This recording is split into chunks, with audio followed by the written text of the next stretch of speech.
In a quiet countryside town called Willowbrook, surrounded by golden fields and thick woods, lived a humble craftsman named Ethan Miller. He was known for his exceptional pottery, and even more for his gentle heart. Ethan wasn't rich, nor did he have a powerful family, but he believed in something deeper than anything else: God's justice. Ethan lived a peaceful life. Every morning he'd wake up early, kneel beside his bed, and whisper a short prayer. "Lord, guide me. Right my wrongs, in your way." He never cheated anyone, never spoke ill of others, and always helped those in need. But life, strangely, was not kind to Ethan. His pottery store was vandalized one night by local business rivals. Customers disappeared. His landlord raised his rent. And worst of all, a wealthy man named Charles Donovan, out of jealousy, framed Ethan for theft. The townspeople believed Charles because he was rich, influential, and wore fancy suits. Ethan was humiliated, evicted from his shop, and cast out of Willowbrook with only a backpack and a few dollars. Yet he never shouted, never cursed. He only said, "God sees. His silence is not his absence."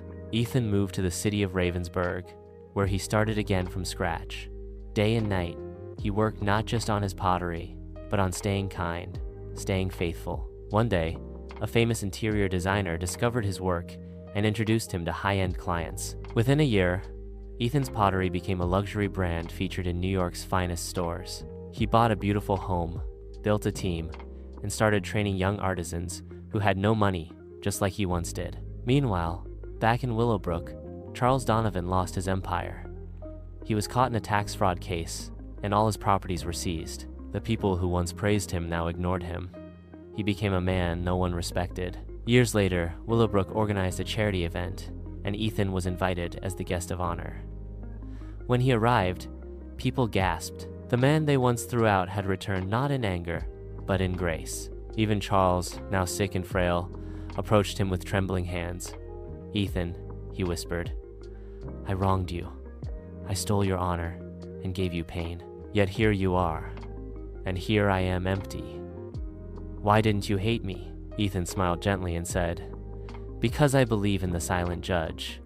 God doesn't need to shout to bring justice. He waits, he watches, and then, in his perfect time, he acts." Moral of the story: God's justice is silent, but it is never absent.